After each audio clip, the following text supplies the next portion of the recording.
Good morning friends. तो आज हम डिस्कस करते हैं factories act, Indian factories act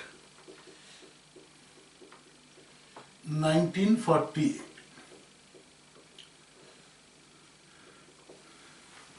इसमें बहुत इंपॉर्टेंट है year of passing this act 1948। बेटे देश कब आजाद हुआ?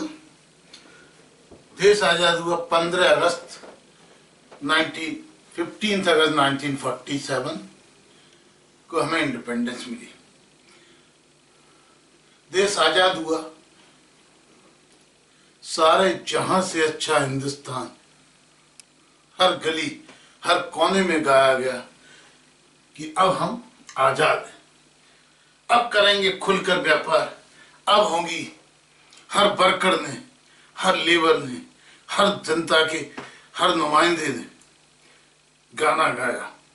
अब हम गुलामी की जंजीरें टूट चुकी हैं, अब आएगा नया सवेरा, अब होगी आजादी, अब होंगी अच्छी काम की सुविधाएं, अब मिलेगा अच्छा रेमुनरेशन, अब हमारा जीवन सुधरेगा संवरेगा और आप कहेंगे अच्छे दिन आएंगे। लेकिन हुआ क्या? 1947 के टाइम पर जो फैक्ट्रियां थी वो उस टाइम चल रही थी जब अंग्रेजों का राज था। वही प्रोसीजर आजादी के बाद भी था। फैक्ट्री के अंदर जो वर्किंग कंडीशंस थी,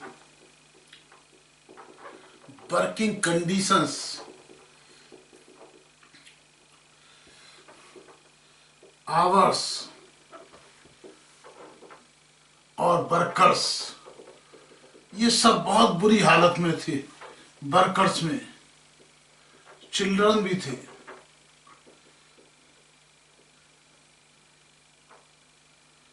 वुमेन्स भी थी, वुमेन थी, एडल्सेंट थे। ये सब वर्कर्स थे, सब तरह के वर्कर्स काम कर रहे थे। वर्किंग आवर्स थे,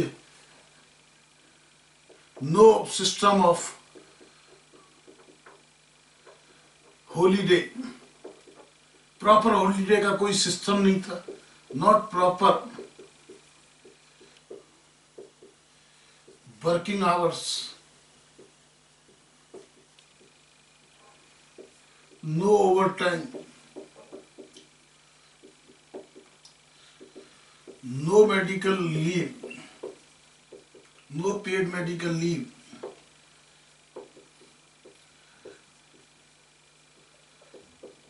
ये सारा सिचुएशन था। बहुत सारी फैक्ट्रीज में हजारडस वर्किंग कंडीशंस थी, वर्किंग कंडीशंस थी। कोई सेफ्टी नॉर्म्स नहीं थे,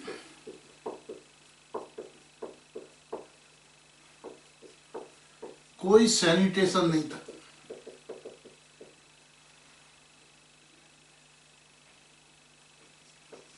कोई रेस्ट रूम, कोई मैटरनिटी एक्सेट्रा, फर्स्ट एड,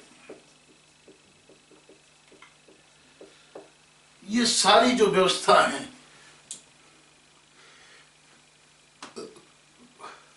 ना कोई सिस्टम था वेज पेमेंट का। वेज पेमेंट के बारे में भी कोई रूल्स रेगुलेशन थी। कुल मिला के आजादी मिली, लेकिन रियल में आजादी वर्कर्स तक नहीं पहुंची थी। वर्कर्स की, चिल्ड्रंस की, वुमेन्स, एडल्सेंट वर्कर्स काम कर रहे थे, लेकिन उनकी कंडीशंस बहुत खराब थी। वर्किंग कंडीशन, कोई ओवर टाइम का सिस्टम नहीं था, नो प्रॉपर हॉलीडे का सिस्टम, ना प्रॉपर वर्किंग आवर्स। कोई 10 घंटे, 12 घंटे, 18 घंटे तक काम कर रहे थे, कोई मेडिकल लीव का कंसेप्ट नहीं।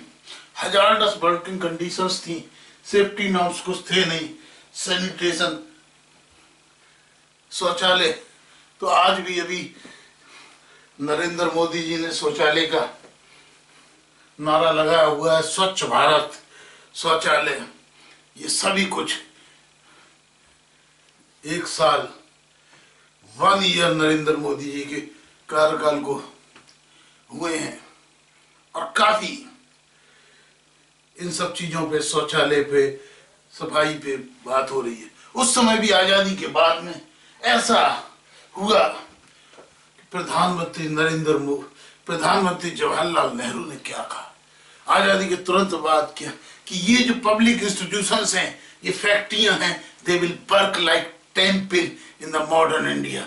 We will provide all facility to all the workers who are working in these institutions। लेकिन ऐसा हुआ नहीं। होगा कैसे कैसे कंट्रोल किया जाए, चिल्ड्रंस, वर्कर, वुमेन, एडोलसेंट का एक्सप्लॉयटेशन ना हो, उनके हॉलीडे का प्रॉपर सिस्टम बनाया जाए, ओवर टाइम का प्रॉपर सिस्टम बनाया जाए, प्रॉपर वर्किंग आवर्स कराया जाए, मेडिकल लीव कराई जाए, हजार्डस वर्किंग कंडीशंस ना हो, सेफ्टी नॉर्म्स के हो, सैनिटेशन हो, रेस्टरूम हो, फर्स्ट एड। इसके 2 ही तरीके थे। महात्मा गांधी जी वाला तरीका बाय प्रीचिंग, लोगों को शिक्षा देना। दूसरा तरीका सरकारी तरीका, कानून चाहिए, कानूनी रूप से एक लॉ बनाया जाए जिसको फोर्स पूरी इम्प्लीमेंट किया जाए। तो इन सब बातों को ध्यान रखते हुए, for the purpose of regulating and protecting, तो इन सब पर्पज से एक्सप्लॉयटेशन को रोकने के लिए आजादी के तुरंत बाद एक एक्ट बना जिसका नाम था इंडियन फैक्ट्रीज एक्ट 1948। 1 अप्रैल 1949 से ये एक्ट एप्लीकेबल हुआ। 1 अप्रैल ये एक्ट बना, किस लिए? टू रेगुलेट ऑनर और ऑक्यूपेंट और उनके रिप्रेजेंटेटिव और मैनेजर, उनको रेगुलेट करने के लिए, और to protect workers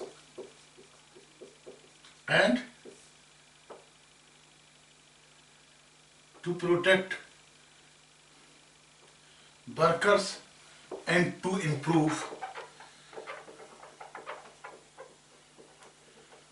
working conditions.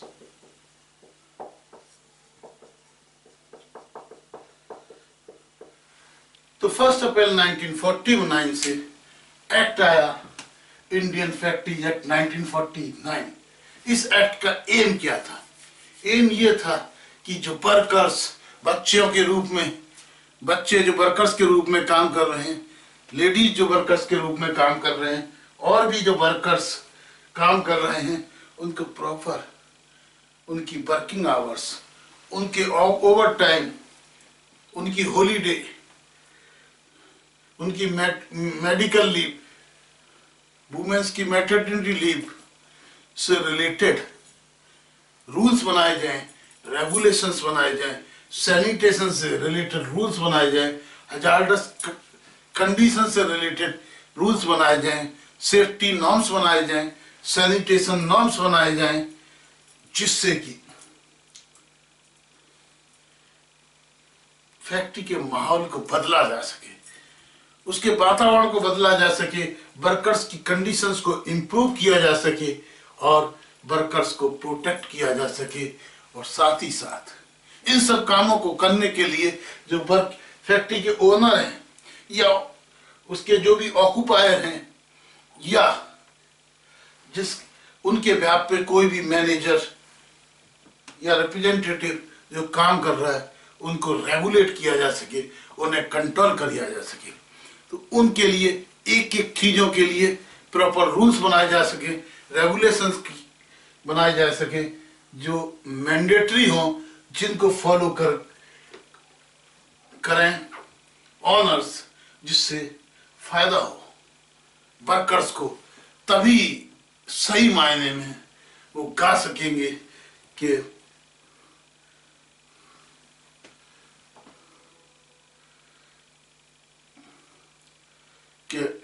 अब हम व्यापार करेंगे कि अब हर घर में, हर गली में, हर मोहल्ले में चमन होगा, गुलशन होगा। अब देश आजाद है, उसकी सही मायने में विकास हो सके। ठीक है। दूसरा, साथ ही साथ ये जो डेवलपमेंट है इसलिए भी था कि एक उस समय माहौल था सोशलाइजेशन का, कैपिटलाइजेशन के माहौल की जगह सोशलाइजेशन का माहौल था, जिसमें वर्कर्स को प्राथमिकता देनी थी। साथ ही साथ ये भी पर्पस था कि ट्रेड यूनियन के बहकावे में वर्कर्स ना आए, क्योंकि जब अंग्रेजों से आंदोलन किया तो बहुत सारी यूनियन बनी, बहुत सारी एसोसिएशन बनी, सबको प्रोटेक्ट किया गया, सबको प्रोत्साहित किया गया। ऐसा ना हो कि हमारे वर्कर्स और हमारे फैक्ट्री ओनर में कोर्डियल रिलेशंस भी ना रहे।